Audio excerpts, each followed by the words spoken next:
to Sticky Buttons. It's an internet radio show where I talk about games that are new to me and maybe new to you. I'm your host, Blake McKean, and this week I'm talking about Jedi Survivor.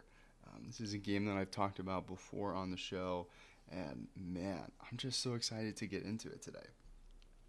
So there is a lot of setup for this one, so I guess just bear with me as I kind of set the stage. Um, but I absolutely loved. Um, Actually, hold on. Jedi Survivor? Yes, that's yes, that's the name of the game. Um, I absolutely loved the first game in the series, Jedi Fallen Order. It's one of my favorite games of all time, and Jedi Survivor is the follow up to that. And I have talked about it before. I actually talked about it in episode 87, and that was released in January of 2024. I have not listened to that recording since um, we published it, but I'm actually going to listen to it today because I'm kind of curious what I said. So yeah, I've been playing Jedi Survivor.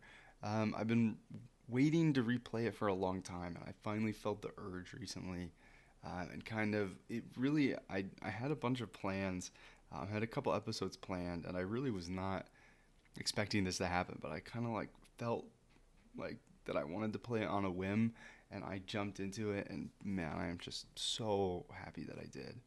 Um, so, like I kind of mentioned, this is the follow up to one of my favorite games of all time, and I played it all the way through. I think my playtime was about 39 hours, um, and this is the first time I'm revisiting it in about 2 years. I finished my original playthrough in January of 24. It's close to January of 26. I mean, it's November of 2025 when I'm recording this. Actually, we're halfway through November. Um, so it's not too far off.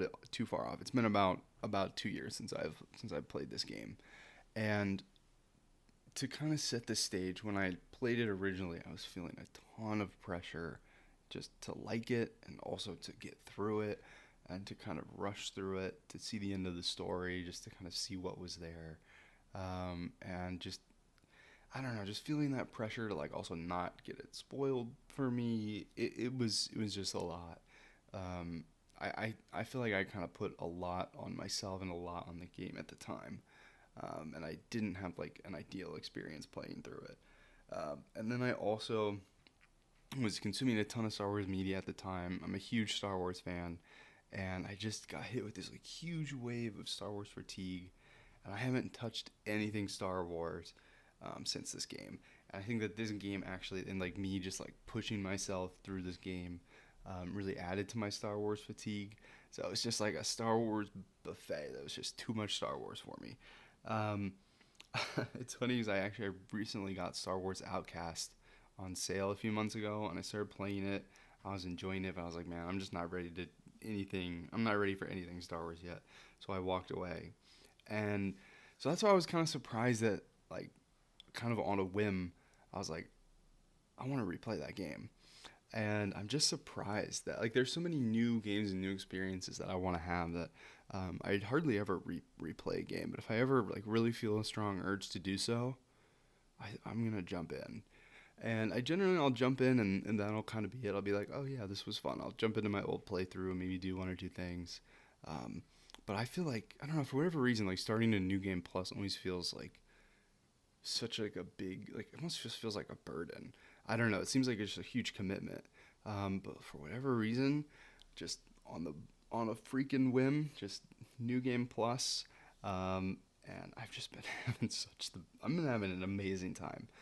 So I wanted to talk about that, talk about my experience, and I kind of want to also touch on a little bit about the story. Actually, I'm sorry, not the story. Well, maybe some themes of the story overall. Now that I've had some time to settle with it. Um, Actually, I take that back. I'm probably not gonna touch on much of the story. It's really gonna be why I'm liking the game outside of that. But maybe a couple story things here and there. Gonna be very spoiler lighted. It's just gonna be kind of major themes and stuff like that. So very quickly, the first game, Jedi Fallen Order, was one of my favorite games of all time, hugely impactful to me in terms of like time and place when I played it. It really just hit me. And at the time, also, just side note, my radiator's in the background. It's just that time of year when it's cold outside, and I have no control over the radiator. It just started going off. I'll do my best to try and remove it from the audio file, but I don't know how successful I'll be at that. So it kind of Jedi Fallen Order kind of came out at a just like the perfect time and place for me to really resonate with it. I really just enjoyed the game.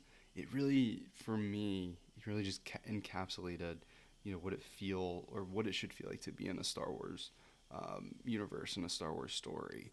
And I really just thought that the story that I was trying to tell was so singular and just really impactful. Also came out at a time when really needed I guess, some comfort media, and Star Wars has just always been that for me. And it also came out at a time when there wasn't so much like a plethora of like Star Wars and Marvel, and like there just wasn't so much of that you could like burn yourself out on it. But I digress. Yes, it was just a really impactful story at the time. And the things that I loved the most about it were really the sense of exploration. There's kind of a main part of the story is kind of you're doing archaeology in a sense, kind of exploring the ruins of a fallen civilization of Force wielders, and you're kind of trying to use their story to kind of help you with the situation that the Jedi find themselves in. And in the name of the two titles, Jedi Fallen Order and Jedi Survivor, the main protagonist, Cal Kestis, was a Padawan during Order 66, and is now in the events of Jedi Survivor. They are Jedi, and it's really interesting just to kind of take that story, take that character, and kind of just throw it into Star Wars. And one of the things that like I think is like a good IP or like a good story, or I think like a good like a good IP, like good world building, or good world building is where like you have like a kind of cool idea, and you're kind of like, okay, what, like, like in the Star Wars universe, like they're just there's like it's an intergalactic society where there are Force wielders, but like they're also just normal people. Like, what kind of stories can you tell in that that's like not related to like Luke Skywalker and that family? So I just think it's so cool to be able to have like a story of kind of outcasts. And that's really what Jedi Fallen Order and Jedi Survivor are. It's a story about outcasts and how they kind of make their way through the Star Wars universe. Um, so that's kind of overall kind of why I love the first game, and just coming into the second game, there was a lot of pressure I put on myself to kind of play it through and really enjoy it. And now that I've kind of seen the story all the way through, I've had about 2 years to let it settle for me. I'm in the mood to dive back into it, and I'm really enjoying my experience. And with New Game Plus, I can actually really kind of just focus on kind of mainlining the early part of the game. Um, when you get it's something that I think I had some criticisms about, or at least I remember not liking it. I don't know if I ever raised it or spoke about it when I talked about it on the podcast in 24. Um, but when you first get into the game, there's kind of a hub world, which is really not the case for the first game. The first game was very short, very tight, very linear, very much like a Metroidvania or a search action game. Like, you kind of make your way through one designated area, you unlock a skill, and then it kind of, that skill helps you progress further. But then you'll make your way through an area, and you won't have the abilities to see about half the level. So then you have to come back. Sometimes for story reasons, or sometimes just so you can kind of explore it at your own pace. That's one of the things that I really loved about it. is it was just so tight and so thoughtful, and it really worked so well. So a change of that in this game, there are those sections, but there are also it's kind of a larger open world, and that's the hub world, and that planet is Kobo, and there are a lot of tight linear aspects to Kobo that I actually really liked when I had my original playthrough, but there's also just a lot of space, and there's a lot of things that you can do and get distracted with and kind of explore, and I enjoyed doing that to a certain extent in my first playthrough, and I think that that is kind of there's a lot of that. So I think for somebody that really enjoyed the first game and was like, oh, I want more, I think that's a good thing. But then if you kind of take that with the context of I was trying to rush through it to kind of see through the story, so it didn't get spoiled for me. I don't really feel like I enjoyed that aspect of it. But now that I kind of know the story, and I, did some of that exploration before in the past. I kind of know I'm like, okay, if I kind of go follow this, like I'll probably get like a customization piece or something like that, or like maybe there's like a little bit of a smaller side currency if I take this side path. And I'm actually finding that I'm really not drawn to do those, at least in the starting area, because I was really hooked with the starting area when I first played through it, and I like did everything I possibly could in the starting area, and then I was kind of like not wanting to do those explorations as much when I got further into the game. So um, currently I'm kind of just rushing through kind of the main story, and I'm having a great time with that. Um, and I kind of had a couple like cliff notes of things that I really enjoyed, that I kind of wanted to touch on that I'm kind of personally finding interesting this second time through and the second playthrough. Um, so I'm probably about 10 hours into the second playthrough. Maybe not. Maybe closer to 5. In between 5 and 10. I'm probably in between 5 and 10. Like I'm kind of in the opening hours. Um, yeah, I would say I'm kind of in the opening hours of the game. Um, but I really think that this game is remarkable. Um, I think it's remarkable for a couple reasons. One thing that I just think is really interesting in this game. It's really interesting to me, like, so also like when this game came out, it was very buggy. So I do feel like playing it almost 2 years later, like I did run into a bunch of bugs when I was playing it originally, and like now coming back and playing it 2 years later, it's definitely a lot more polished, and I'm certainly getting the benefit of that, which is kind of awesome. Also, New Game Plus, I basically have like I think it's surprising how much there is still for me to like unlock in the skill tree. But I think that when I started the game, I started out with like 47 skill points, which is a lot. But it was just funny to me that that still was not enough to max out all of the skill tree options. So I think it really is designed for you to have a second playthrough, um, which kind of makes sense why I'm enjoying it so much on the second time around. And I do kind of feel that way with like Elden Ring as well. Like I loved Elden Ring, but I'm like I miss so much of it, and it's like if I ever want to see more of it, I kind of need to pick a new play style and like run it back again. So I do think that that's interesting. Where it's like it's interesting about Elden Ring because it's like I do almost feel like that game is designed for a second playthrough. Like the difficulty of that, like the difficulty of the like it is just so hard the first time around when you're playing Elden Ring, and then by the time you get to the end, you're like how is it even possible to like defeat these enemies? And then obviously that's kind of the thrill of the game. But definitely after seeing some gameplay of other people, it definitely feels like it's meant for like a second. Like the difficulty of some bosses really feels like they might be made for like a New Game Plus second playthrough kind of thing. And I feel very similarly to um, Jedi Survivor here. I'm having a lot of fun with the combat. I'm able to like do moves that I wanted to be able to do in the first playthrough, but I just felt like I wasn't quite like stylish enough. Like I wasn't able to like kind of pull off the moves in a way that like felt like it was in my style. So I'm still kind of figuring that out, but I feel like I'm a lot better off and able to like pull off the combos that I want to pull off and like have more fun with the combat, and kind of change it up, which I am really enjoying.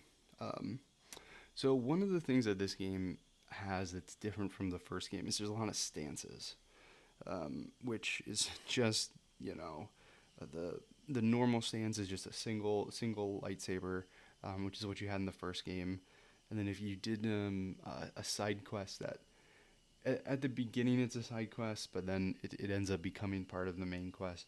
You can find like a modification to make your lightsaber a double bladed lightsaber, um, and that's kind of cool. In the first game, you basically have like you can switch between like a single blade and a double blade, and that's kind of how you start this game as well. You start with a single blade, and then you can switch to the double blade, and very soon you can actually split them apart, and then you have two blades, so you're kind of dual wielding lightsabers, one in each hand, and then later on in the story you get something that turns it into like a very long, like you find a way to make the sword even longer, so it's like long and heavy, and that's really cool.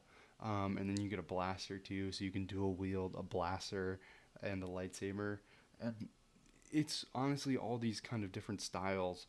Um, they all feel very different. Like for example, like when you're double wielding like one lightsaber in each hand, it's very fast, but the attacks are very weak, and there's a lot of like movement. And I ended up using that a lot in my first playthrough because you also unlock some movement abilities, so you can do like a double jump and like a force dash, which is it's just kind of silly, but it's really fun to do. So when I was playing um, originally, I was doing like my first playthrough. I was doing like a lot of double jumps, like and then a force dash, and then like get a couple hits in, and then like kind of roll away, and kind of like I was just like being very like very agile, and then I would switch to like the big long lightsaber, which is very slow and methodical. And I just think it's interesting that um, I started playing with the double, again, like dual wielding, and I just didn't find it as fun. And I think a lot of it's because I haven't unlocked the force dash yet, which I'll get to at some point once I make it through more of the story. So right now I'm kind of just rocking like the double bladed, or kind of like the Darth Maul lightsaber, which I'm having a great time with.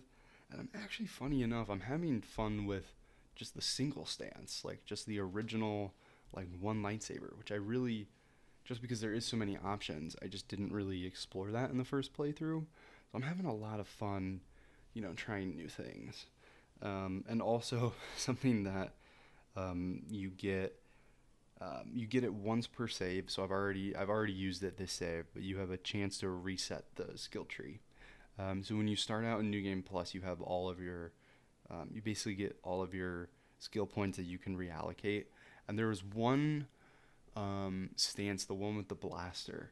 For whatever reason, I never really liked that in my first playthrough. So I was like, you know what? I'm gonna max out this skill tree and try it out really quick. And if I don't like it, I can reset the skill tree.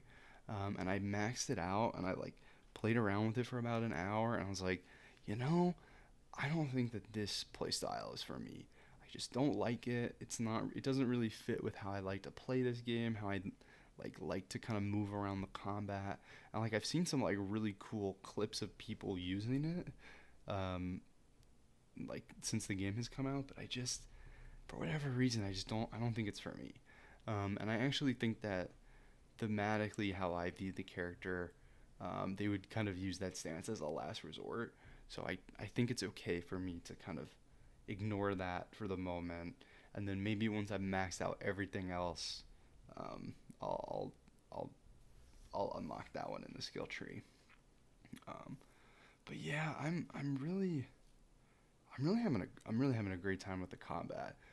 There's so many more combat encounters in this game, and there's really just such a variety compared to the original. Like for example, on this kind of hub world, Kobo, there are all kinds of different like factions and different types of enemies that you have to encounter. And I really enjoy that. I think that it's, the combat is something that the first game really kind of hit home on.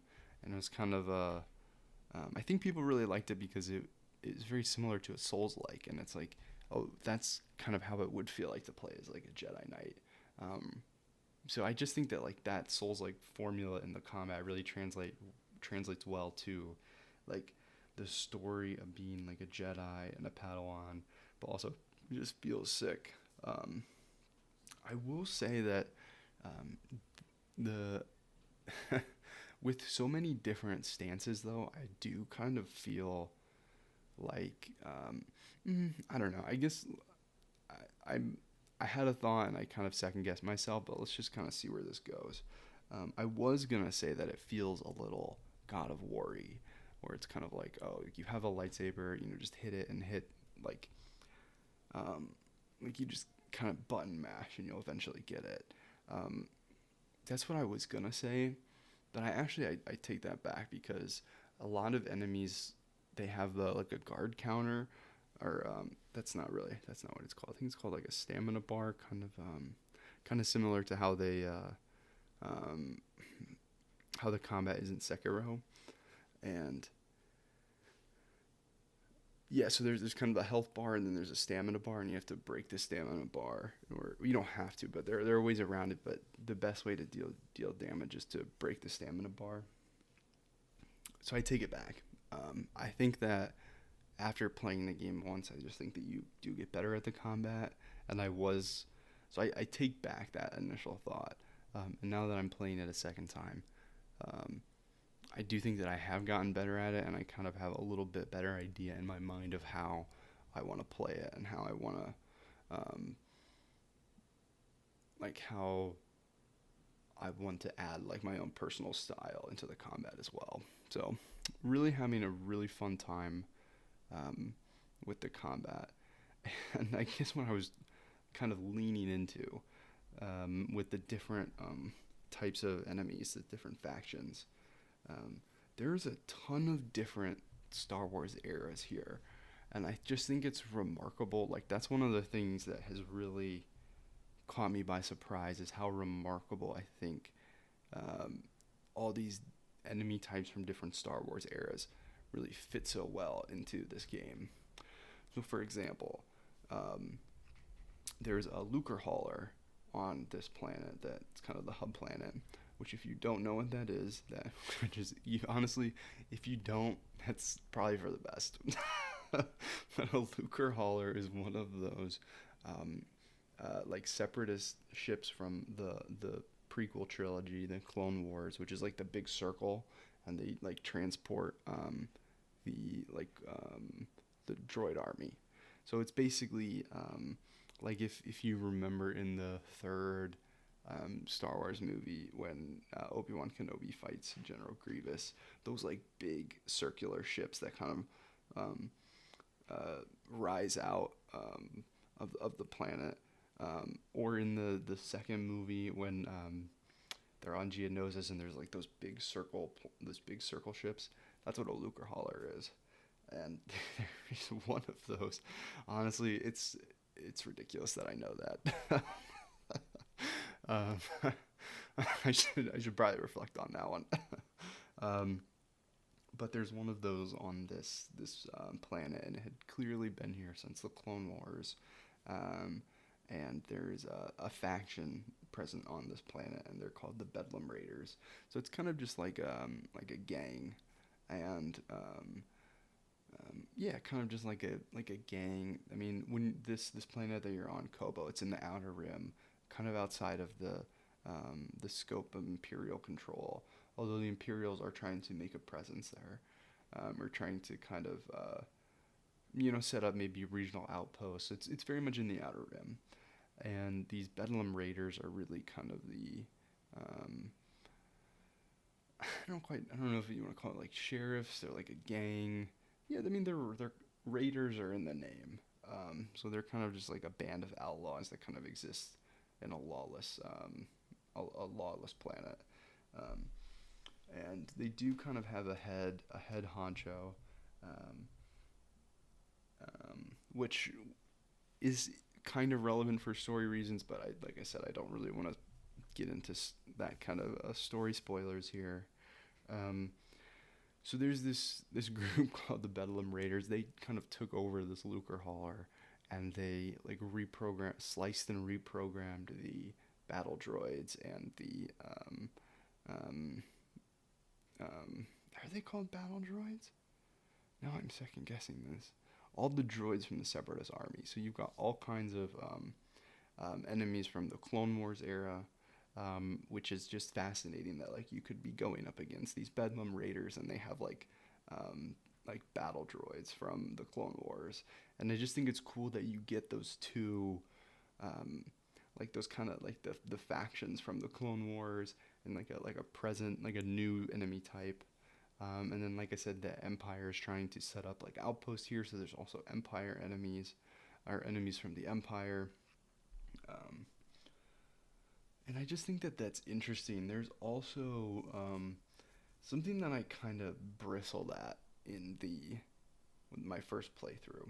Um, so I kind of mentioned this. I feel like I did mention this in my. I feel like I would have had to mention this in my the first episode where I talked about this from January 24. One of the things I loved about the first game. Also, hold on, before I get into this, let me finish my thought. There's a bunch of enemies from a bunch of different eras, and it works really well. That is basically the thought that I was trying to get at, is that the Clone Wars enemies, like the reason that they're there, it like makes sense in the story, but it's kind of cool that they're there. Like it's fun to get to like fight like droidicas that have been like repainted in like Bedlam Raiders colors. Like it is kind of cool that that's there. And then obviously there's like the Empire enemies. Um, that's really cool. Um, and I want to bring that up because it's kind of like the Empire era, the Clone Wars era, and then where I was going to transition to. But I feel like when I transition, I feel like I'm going to totally lose the plot here. So different eras of Star Wars, very cool. One of the things that Disney is kind of pushing is this like the old Republic, like the era of the old Republic. Like that is kind of where Disney proper is trying to take the Star Wars series. The reason that that era hasn't really been explored, and it's a time when there are a ton of Jedi. It's a time when the Skywalkers are not present.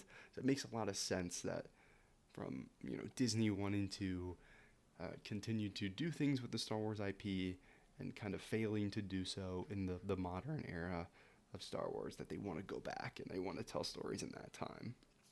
It makes sense from a business perspective that they want to do that, and as a fan that wants to see that kind of era of Star Wars, I'm here for it. So I think it's a good idea. Um, I kind of do bristle at it in execution when they try to like Marvelify it and bring it all together. Um, so that is I think that is kind of how I was feeling when I originally played it. Obviously with some Marvel fatigue and some Star Wars fatigue, I think it's very understandable that I would be feeling that way. What I think is remarkable is that they do kind of tie in that ancient High Republic era of when the Jedi were at the height of their order. They do pull that in. So it's interesting that there's that era of Star Wars. There's like the present Empire from like the original trilogy, and there's like the Clone Wars era and stuff. So I think it's interesting that kind of all mixes together, and I think it's remarkable that it works so well. So one of the things that I really liked about the original was that you were kind of exploring these ancient tombs and ancient um, ruins of this past civilization. And this past civilization, they all were Force users. I think they called the Force the life wind. And that was the civilization were called the Zepho. Um, and it was really interesting to like learn about that. I personally love archaeology, and I just had like such a blast, like going and seeing like exploring these like ancient ruins. I just thought it was so cool and so fascinating. I was kind of like, how are they gonna do that in the follow up? And I kind of was thinking to myself, like especially before the game came out, I just kind of felt like they weren't gonna be able to pull that off. I'm like, there's no reason for them to like be exploring any kind of Zepho ruins. Like that is kind of like it was a singular story that was done and told. So there's really no way that they're going to be able to pull that off again. And I do kind of feel like after I finished my first playthrough, I did feel that way. I felt like there's no way they pulled that off. They didn't. It just wasn't as successful. Unfortunately, there just wasn't an equivalent. And I think that I had been a little too harsh on that. Um, and I actually, I'm still very early, but I actually think that they did do a really good job at that. And they did that through this different era of Star Wars, through the High Republic. So one of the things that you kind of stumble upon um, is some High Republic Jedi ruins. And that ends up becoming kind of the main, I guess, like story beat for this whole game. Is there's a Jedi temple, an ancient Jedi temple from the High Republic, and it's supposedly untouched, and supposedly it's in this very hard to reach place. And like that is kind of the story that they're trying to tell here. And Cal has been the main character. He's been fighting the Empire this whole time, and like he needs a break. It's kind of that's kind of how the story begins. That he's burnt out. Also, this is going to be very light spoilers here, very main themes. So he's kind of burnt out, and it's kind of the story of him. He's been fighting the Empire for like 5 years since the end of the first game.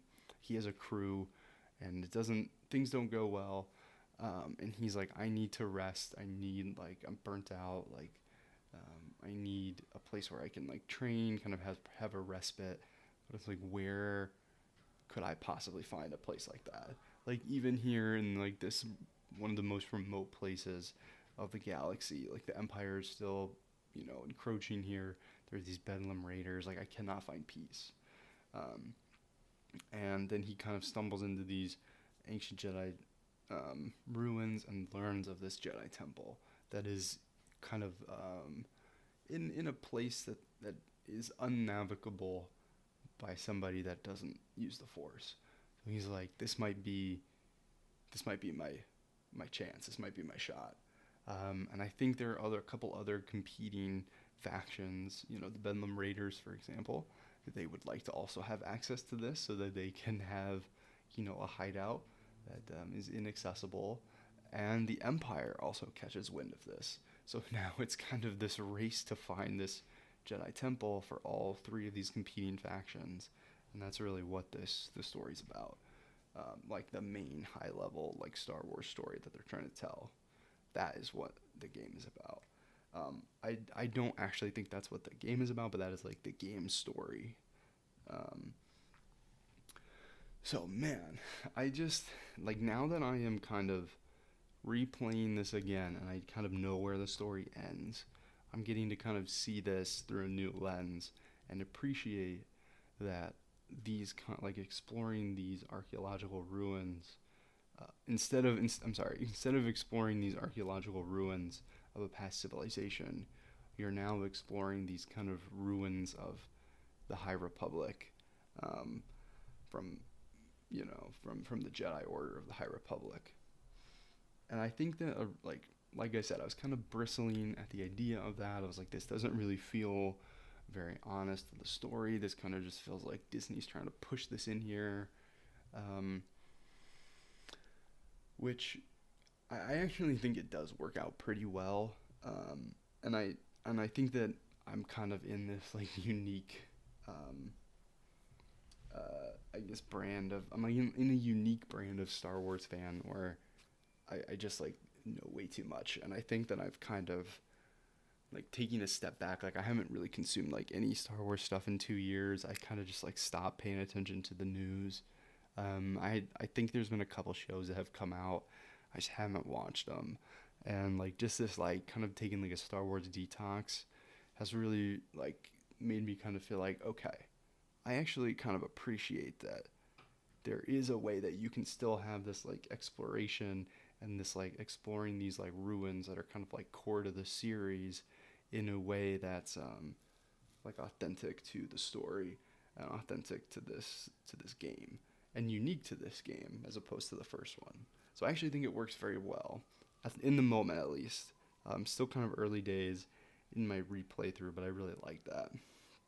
Also, another part about this kind of hub world, Kobo, which is where you end up spending a lot of your time in the game. There are a lot of other planets that are really cool, but a lot of those are very kind of linear and story based, which I really like as well. Where it's like there's really no reason to go back to them. Like it's really like these were well thought out linear levels, and I like that because you kind of get the best of both, or you get like a place that you can explore, kind of like in this hub world that's got like way so much stuff. It's like a very honestly, it's a very large area, and then there you kind of have these like tight missions, kind of off world, and I think that that works really well. Um, Lost my train of thought there. Oh, okay. So apologies. So when you're on Kobo, there's also kind of like the main I guess uh, occupation for an occupant on or an occupant. Jeez, I don't know why I said that. A citizen or a denizen of Kobo. One of the main occupants you can have is a miner. So there are a lot of like mining shafts, and there's a lot of like abandoned mining facilities that you can go and explore. And then and so I feel like there's like that a lot of these like kind of abandoned like mining tunnels, abandoned smuggling tunnels, and like things of that nature. Um, Also kind of fit this like kind of fit the role of like um, exploring like the archaeological ruins of the first game. So I do really think that it works well, and I think that I may have been a little harsh on it when I originally spoke about it and reviewed it, because I don't remember exactly what was said. I'm actually excited to go listen to that, but I remember feeling that it just didn't work, and I have changed my tune, and I think that it really works. I actually think it works quite well, um, and I actually want to take that kind of transition into one of the things that I'm really loving about this second playthrough. I have been having a blast with the photo mode, and there are so many times when you're like inside or you're outside, and the lighting, is. I do kind of feel like that's one of the things that this series does very well. It's like the lighting is just beautiful, whether you're in the ruins or you're not, outside or in the ruins. It's just like it is so beautiful. I mean, this game is stunning. The game, its predecessor, I thought was very beautiful as well. Um, and I thought that the first one, because it was such like a tight experience, it really kind of felt like a Star Wars movie. And Star Wars movies, they're shot very beautifully. There's a lot of artistic intent, with the cinematography, and just kind of going into playing the games. It's remarkable how like that is still present. So going into like photo mode here, which I really liked my first playthrough as well. I took a ton of shots. I actually have like a folder on my computer, which is just like desktop images that I saved from photo mode from my first playthrough. I'm doing something totally different this time around, which I don't know, I was just inspired for whatever reason. So I'm hopping into photo mode. I'm putting like the cinematography, like the black bar on the top, black bar on the bottom, and trying to make like really cinematic shots. And I'm just like having the best time. I'm just like having fun messing around with my Star Wars characters in the Star Wars sandbox, and I'm just freaking loving it. Um, so I'm just so happy that I kind of like went into this game on a whim. I'm having a blast, and I'm happy that I'm like giving it a second shot. When I finished it, I kind of remember thinking to myself, now's not the time for me to play this game. now is not the time for me to enjoy it, but this is when it came out, and I don't want it to get spoiled for me. The first game meant so much to me that I'm just playing it. I'm going to play it more out of obligation than anything, and I enjoyed it, but it really, I kind of like knew that it wasn't my time to play it. And I was like, some point I'm going to play this again. I'm going to have a second playthrough, and that's really where I'm going to like judge this game. I'm going to be able to meet it on its own terms and kind of judge it for what it's trying to do. And I am really, really happy that I just kind of felt the desire to play this game, because, man, I'm having a blast. I'm having so much fun playing this. I honestly cannot wait to get back to playing it again. I'm hoping I can find some more time to play it today. And all I want to do is play this game right now. So that's a feeling I haven't had in a long time. And I'm actually, one of the things that I try to do here on this show is make, I guess, like the experience of a game, I try to make it as like accessible as possible, and I'm describing it and talking about it. And I know for an absolute fact that this has just been like just me kind of just like ranting and like spitting stuff at the mic, just because I just like have so many thoughts. I'm clearly very, very passionate about this series, but this game in particular, I just had like so many thoughts that I just wanted to get out there on, and I'm loving it. I'm having such a great time. So I'm happy that it's resonating with me. I'm happy that I'm kind of finding time to play this game again. I'm so happy that it's resonating. One of the things that, I guess before I wrap it up, that I'm really excited to experience again is I really loved the characters from the first game. And that's something that I loved the characters so much, and I thought that is really what the game was about at the end of the day, was you experiencing these characters that have been dealt a bad hand in the Star Wars universe, and just like kind of being a group of misfits that kind of all come together and kind of make your way in the universe. And I just thought that was really what the story was about, and I loved that. And I'm starting to kind of see some of those characters again, and to me, I'm like, oh my gosh, like, is that really what the game's about? Like, that's what it felt like to me the first time around. So now I'm like, oh my gosh, I get to experience these characters again, and I feel like I get to fall in love with them all over again. So very excited to, I guess, continue my journey in Star Wars Survivors and Star Wars Jedi Survivors, and man, I'm just so excited to keep playing. So I think that's a wrap for today. This has just been a jumble of a Star Wars episode. So thank you for listening to me just, oh my gosh, just spit about this game. I don't even know what was said really, but so I guess I just want to thank you for listening. I do kind of want to shout out our Discord, and the reason that I want to shout out the Discord is because I'm going to be posting some of the photos that I took in photo mode. I'm going to share those in the Discord after I publish this episode. So go check those out. I think we have a designated photo mode channel, so I'll be throwing those up in there.